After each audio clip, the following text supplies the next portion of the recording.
Hey guys, Big Rat 310 is here with another Chikara review. I know this is late. I know I promised you the guys this days ago. Let me tell you what happened. I've had a lot of homework the past few days because, as you all know, I'm leaving for a week. But my school does not get out on Monday. We get out on Tuesday, Wednesday. We get out on Wednesday. So Monday and Tuesday of next week, I do have school and I do have work to make up. And I've been trying to, make up as much as I can these past 2 days.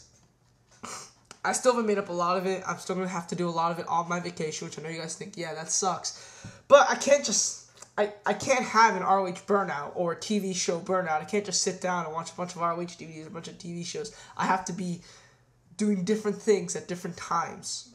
That's how it works for me. So I will be doing homework up there, which I don't have a problem with. I did get 2 new DVDs. They came in today. 5th Year Festival Dayton. I'm only moderately looking forward to the show. Only Richards, Claudio, Briscoe's Young Buck, and the main event am I really looking forward to. Everything else is kind of bleh. Even though Sara Del Ray is on the show. A-Stone's status was 5th Year Festival Chicago. Final Countdown Tour Chicago is so awesome. And yes, it looks like it. I'm pretty much looking forward to the last 4 matches and the 6-man Mayhem match because I love 6-man Mayhem matches, especially when they have just a young talent, except Delirious because he really does help out.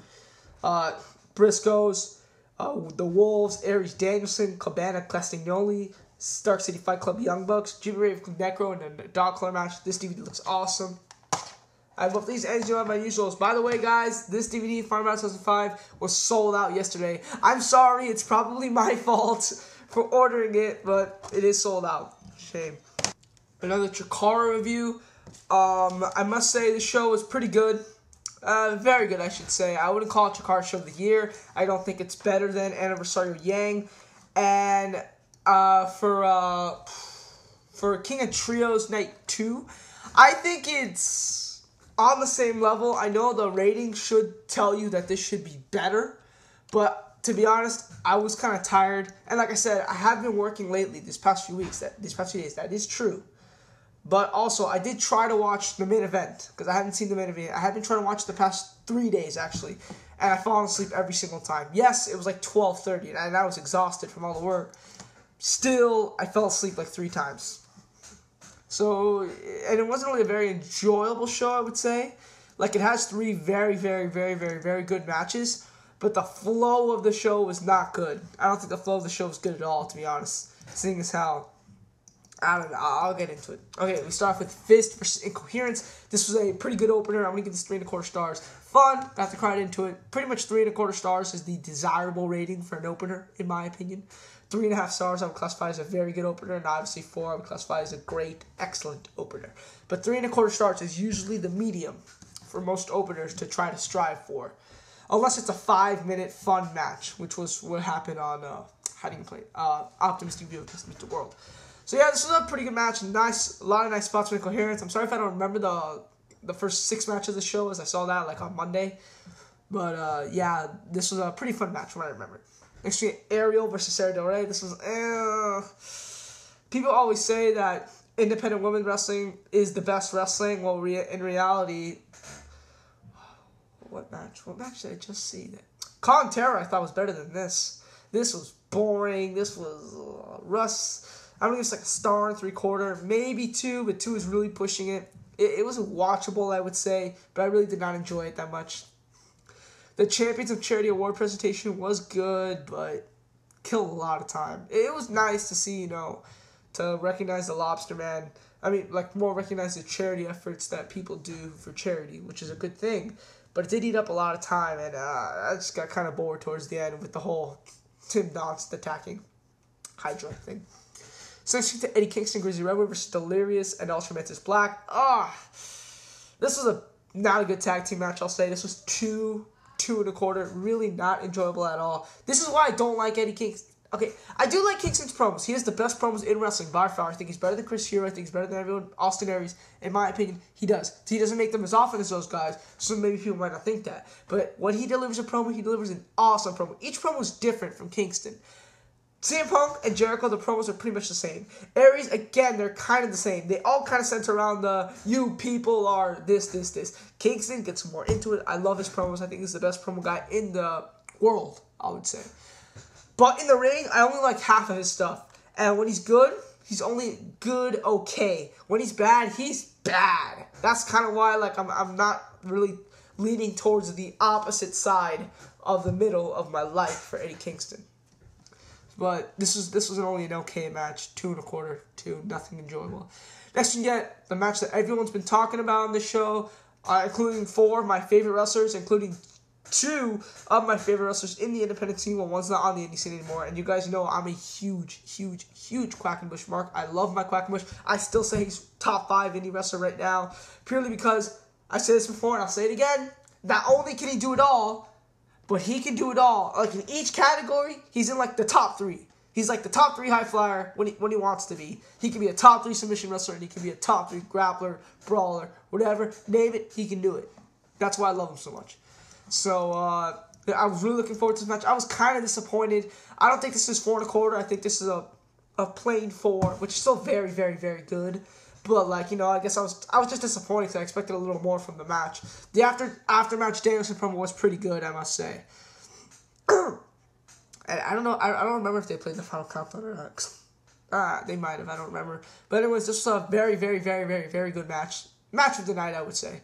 4 stars, very enjoyable. But like I said, I personally was kind of disappointed with it. Which, again, leads, when I'm disappointed with so far, in the first 5 matches, in the first 4 matches, I've been disappointed with 4 of them. Because the opener I thought could be better. It was still very good, and it was your ideal opener, but I thought it could have been better. Because I love both the teams. So with the first 5 matches, I've been disappointed.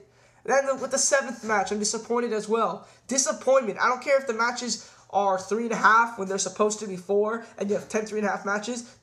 I'm disappointed by the show. I'm not like, when you have hopes for a match and they're not met, like your enjoyment of the show kind of lowers, which is why I'm not giving the show a higher rating than what it probably deserves. Next we get 2.0 and Unstable versus Carpenter and Green Ant, Dasher Hatfield, Lince Dorado, and Colt Cabana. They had Colt Cabana come in after Equinox was hurt, I believe. This was awesome. 4 stars. I think this match is... This and the main event, I think people are underrating. Yes, this was a comedy match. This is one of the best. This is the best comedy match I've seen this year. Better than the triple threat match with Homecoming 2. I would say it's better than Kenny Omega, Bryan Danielson. Because Kenny Omega, Bryan Danielson went a little crazy. And this did go a little crazy. They had a baseball game in a match. But I could not stop laughing during the game. And it's not just the game. People were really hyping up the baseball game. They did a lot of stuff, especially this really funny back and forth thing with Colt Cabana and Pele Primo that I really do not want to ruin. So yeah, this was a very funny match. 4 stars. I really did enjoy it that much. Okay, next we get to Player Uno vs. Player Dos. As you guys know, the Super Smash Bros. Are my favorite tag team in Chikara. I love all the tag teams in Chikara, to be honest. I love the Colony, Osirian Portal, F.I.S.T, Incoherence, Order of the Neo-Solar Temple. Their future is now. The Masters of 1,000 Holds, if that's a real team. Team Uppercut, again, if that's a real team. And I even like the Roughnecks to a degree. But in my opinion, Super Smash Bros. Are the best out of them because, as you guys know, I do like Kevin Steen and El Generico more than the Briscoes and more than the Wolves because I think individually they're both better wrestlers than the Briscoes are individually than the Wolves are individually. I know Davey Richards is one of the best in the world, and Eddie Edwards is great, but like I've said this before, I'll give Davey a 9.5. I'll give Eddie Edwards like a 7.5 and 8, but I'll give both Kevin Steen and El Generico a 9. So like it averages out in their favor. Maybe not Kevin Steen. Maybe Kevin Steen will get an 8.5, but I really like them that much. Same thing with Super Smash Bros. I think individually they're better than any tag team in Chikara. And I was really looking forward to this match, so I was kind of disappointed. 3 stars. It's still very good, but as you can see, I'm kind of disappointed. And again, disappointment doesn't help the show. Main event, Osirian Portal Colony. Excellent match. I won't say excellent. It was very good. 3.5. I would give it more. I would actually give it 4. If it wasn't 8, this was too long. If you combine entrances and everything, this match was like 35 minutes. And wrestling, actual wrestling was only like 26 minutes. But still long. The wrestling portion shouldn't have been more than 20. And the actual promos and everything shouldn't have been more than like 23. So as you can see, that's why this match put me to sleep the first 3 times I saw it. It was late at night, but still. And also, I hate how the Colony won 2 straight. I hate when contenders win 2 straight over the champions because it makes the champion looks weak. The champion, your champion that you've had for an entire year in this situation. isn't good enough. They lost to the Colonies twice in the same match. I really don't like the psychology of having the champion lose twice. I really, really don't. I hate it, to be honest. At least do something. But I don't think it was good enough here. To me, it didn't make the champions look that good. And again, this match was just way too long. So I'm going to give this 3.5 when it could be a flat 4. I'm going to give the overall show an 8, 8.5, 8.25. It was very good. I think Anniversary and Incoherence Night 2 are better shows. Like I said, the ratings, it should be higher. But I think the flow of the show just really wasn't there for me. Okay, I'm Big Red 310. Go check out Sanders Robin's new account, which is called Sanders Uncut. Basically, all his list videos, his ROH promos, his music videos, all that, he's going to upload on that channel. So in case it gets suspended, his wrestling videos don't suffer. So please go subscribe to that channel. I'm Big Red 310. I'm out, guys. See ya.